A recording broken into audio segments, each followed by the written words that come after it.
This is Arielle Irvine with Christopher Daniel, and I'm here to ask you today why you think Ulysses by James Joyce is still relevant today and why it should still be taught in schools. Okay, well, first of all, Ulysses compresses within one day all of the major themes of life. Death, birth, the entire cycle of history, both Irish history, world history, religion, everything, all the symbols within the novel have multiple allusions, and so it managed to compress in one day within one city all of these major questions.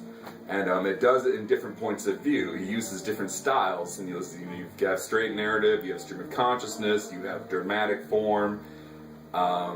So on one hand it should be taught because of the bravura style in which it is written, you get to see the many different ways in which a book can be written and how you can put these things together.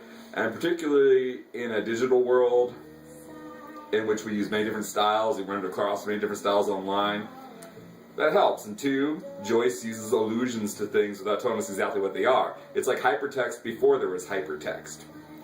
So in a way, you're used to reading these dense texts that allude to other things.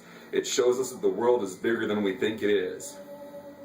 It's a damn fine book. You should read it. Do you think that Alice in Wonderland by Lewis Carroll is still popular today due to its involvement with fantasy and mental illness, or do you believe that there's more to it?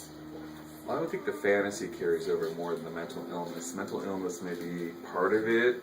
I mean, another thing is psychedelia, and I think the main reason behind that is because Lewis Carroll was a logician and a mathematician.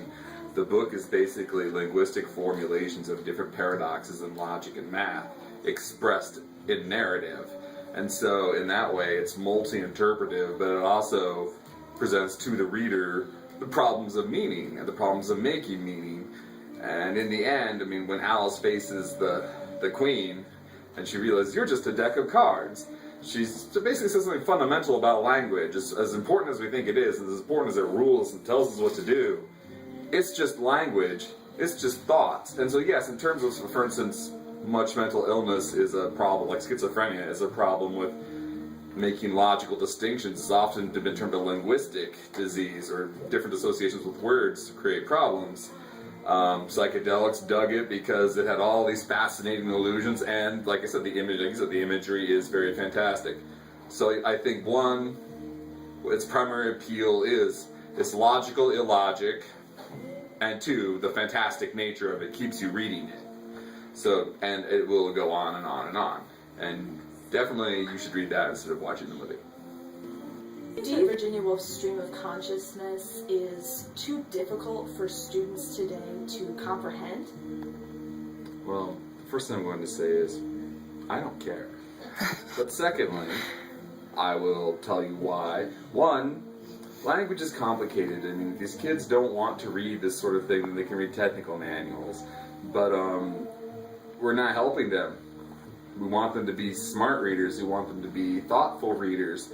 And not just of language, but of all things they see. And Virginia Woolf's stream of consciousness blends sight, sound, vision, and in such a way that you have to think about it. And I'll read. It's from Green.